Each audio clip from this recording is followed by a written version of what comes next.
My sister-in-law has always looked down on my father and me, who are her husband's family for some reason. We visited them to celebrate their newly built mansion, which was their new home. "You poor people should go home," Samantha snickers and said to us. My father, who was standing next to me, started laughing hysterically when he heard those words and said something shocking to my sister-in-law, who looked dumbfounded. "I'm Cynthia. I'm 25 years old, and I work as an office worker. I have a 20-year-old brother named Ron. Ron is a doctor and lives with his wife, Samantha.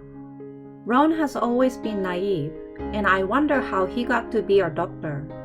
He's so gullible and never learns from his mistakes. He has been the victim of many scams from people who he thought were his friends many times in the past. Despite this, he's still very quick to trust people, whether out of an abundance of caution or because he never learns." Don't trust people too much, especially when it comes to money. Think carefully and consult with me before you make a decision. My dad warned him.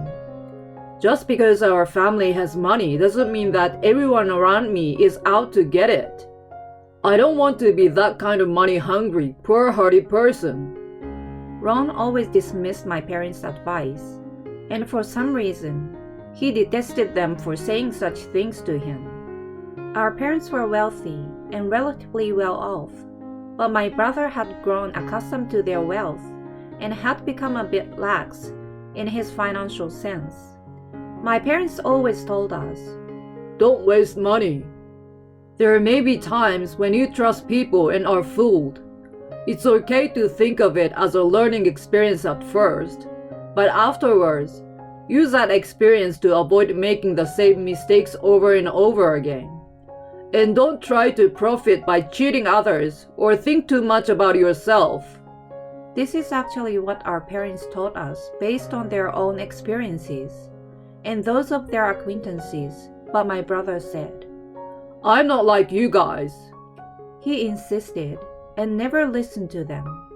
However, in the end, when Ron was scammed of his money, it was usually from the allowance our parents had given him that made up for it. So, by drastically reducing Ron's allowance, my parents were trying to make him become more aware financially. On the other hand, I was the type of person who was cautious about everything, and the type of person who liked to think about saving money, and I was thrifty at best and stingy at worst. To me, Ron said, "You are a money grubber." He hated me so much that he sometimes described me as that. I hated Ron from the bottom of my heart for burdening my parents financially and then insulting me. Ron went on to a local medical school, became a doctor, and married Samantha, whom he met after starting work at the age of 25. I could not attend the wedding because I was about to study abroad at the time, so I only met Samantha at family reunions. I guess she had not heard good things about our family from Ron, so Samantha's attitude toward our family was terrible, and my parents were confused. "I will love Ron as much as I can in the future, because you didn't love him." Samantha spat this out to my parents, and they, as expected, were appalled. "Do whatever you want," my dad told her. However, Samantha's wedding ideals were quite high, and Ron asked our parents for help in financing the wedding. They responded to this request with the following words. "This is the last time I will help you out. From now on, as a family man, you will support your family as much as you can with your own earnings." My dad effectively cut off his support to Ron and gave him a large sum of money for their wedding. Why would you do that for him? Ron will definitely ask for more money in the future, and Samantha will start to see our family as a money pit. "Even if he does, we will not be helping him out anymore in the future.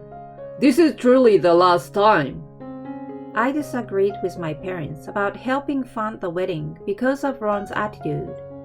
Because in the past, my parents had helped Ron many times by spending large amounts of money, equating to many times more than the wedding fund. The first time was a few months after Ron began college. A friend he had made in college had started his own business, even though he was still a student, and Ron helped him financially, buying products for his friend's company even though he didn't need them. Of course, Ron did not have a part-time job, and all the money came from the money our parents gave him. Our parents did not see any issues in the way Ron spent his money, as up until high school, he had only bought meals for his friends, so they sent him a little more than the average amount. So in the beginning, Ron was able to afford to send money to his friend each month, and he was able to make ends meet within his allowance. But as his friends' demand increased, Ron became financially strapped and demanded that our parents increase the amount of money they sent him. He said the reason he needed more money was, "I wanted to buy new school supplies." My parents believed him and increased the amount of money they were sending him. However, Ron's repeated requests made my parents feel uncomfortable, and they asked Ron, "Send me the receipts for the textbooks." When he was asked this, Ron began to tell the truth. When my parents learned the truth, they investigated Ron's friend's company and found out that such a company did not exist and that the products Ron was being sold could be purchased online for less than half of what Ron had paid for them. My parents questioned Ron about this, and Ron responded, "I wanted to support my friend who was working hard at his age. He's not a bad guy, and I think he was struggling financially."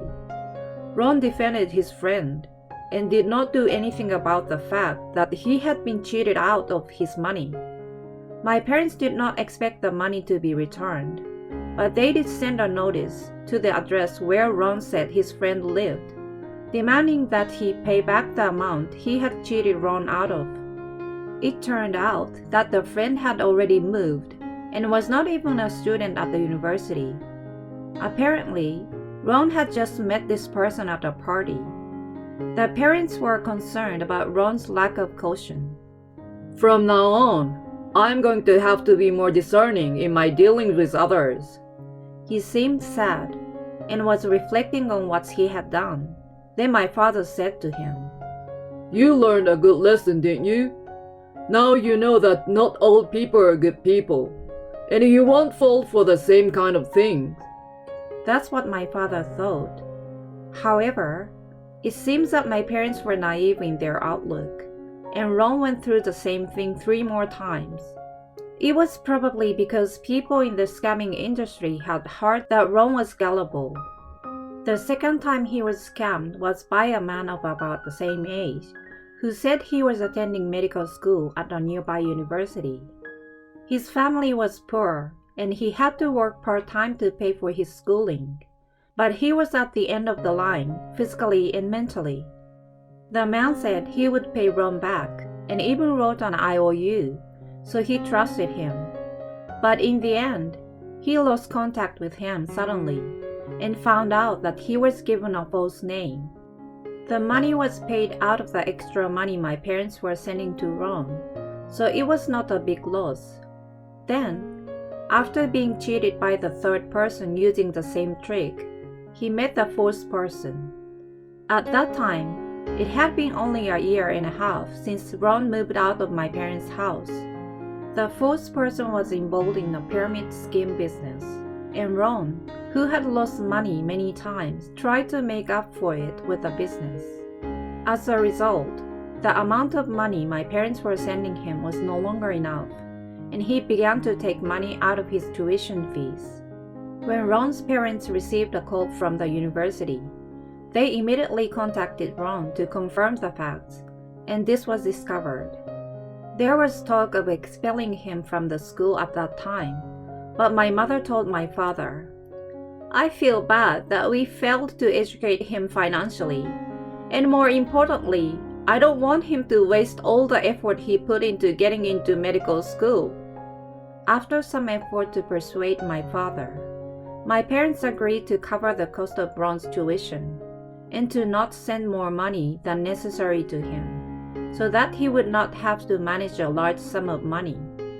Ron was not very happy about this, and my mom told him, "If you are unhappy with this, drop out of college and starting earning your own money. Then you will be a little more cautious about spending money."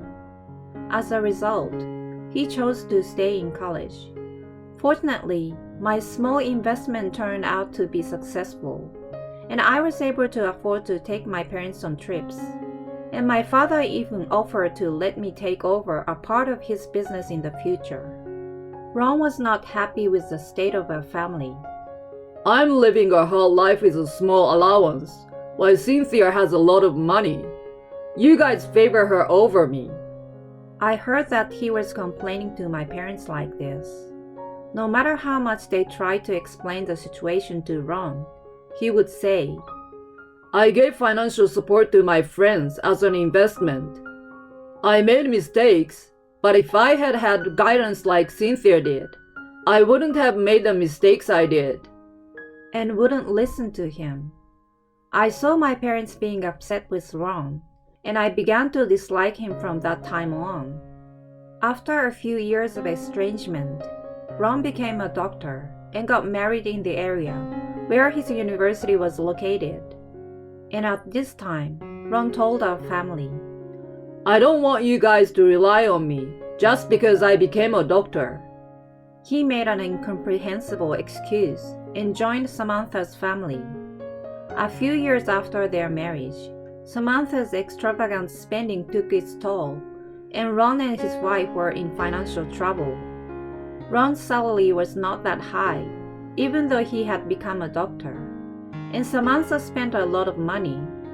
As a result, he was saddled with a substantial amount of debt, and he asked our family for assistance.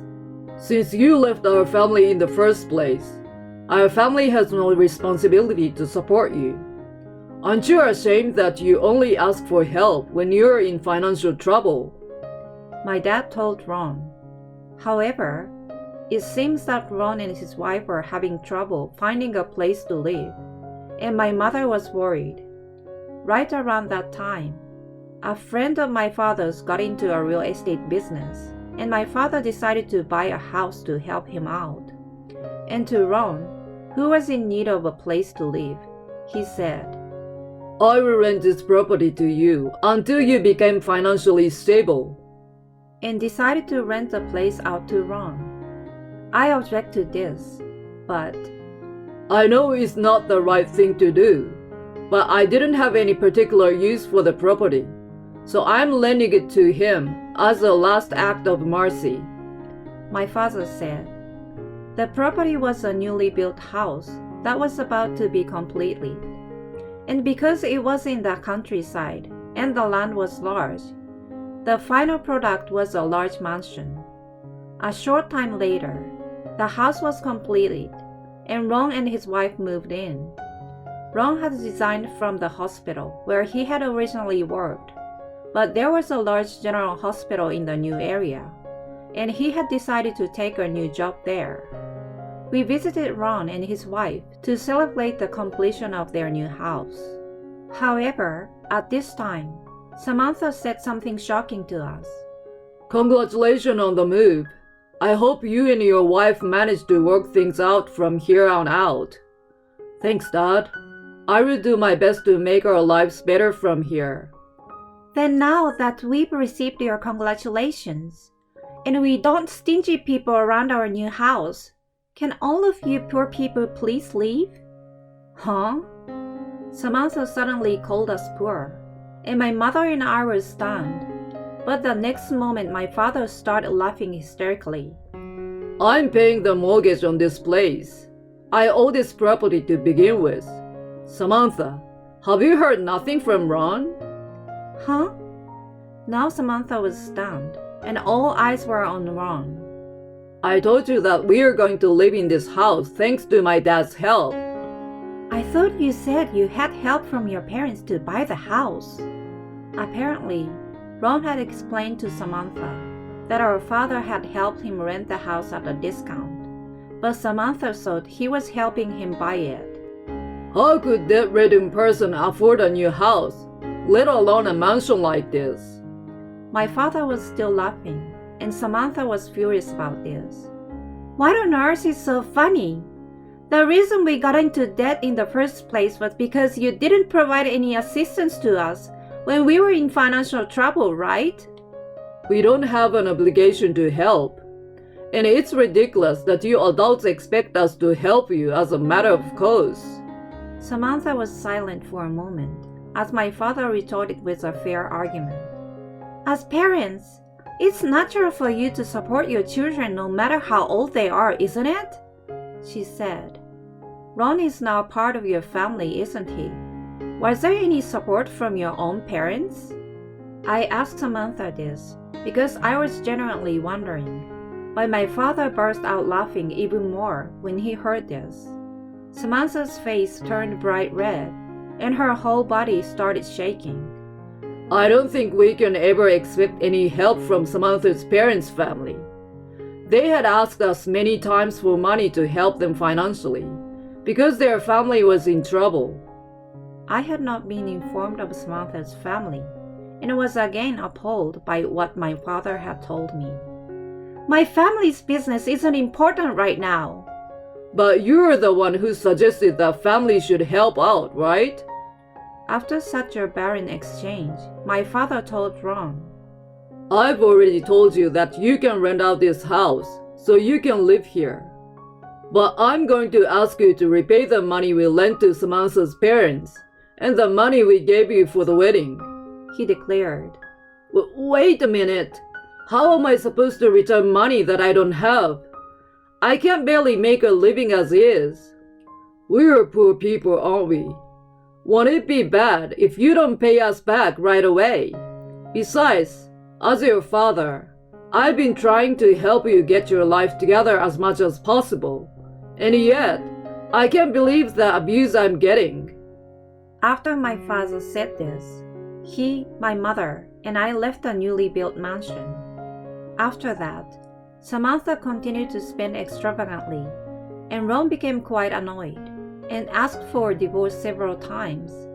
But because Ron had an affair with Samantha while he was still married and was the guilty spouse, so he could not get her to agree to the divorce, and has been using most of his hospital salary to pay off his debts. Samantha was not able to lead the luxurious life that Samantha had expected. Furthermore, her parents blamed her for my father's demand to repay the debt to Samantha's parents, so she had to get a job to pay off the debt. However, there was no way that Samantha, who had been doing whatever she wanted, would be able to work properly, and now she is working in the adult industry.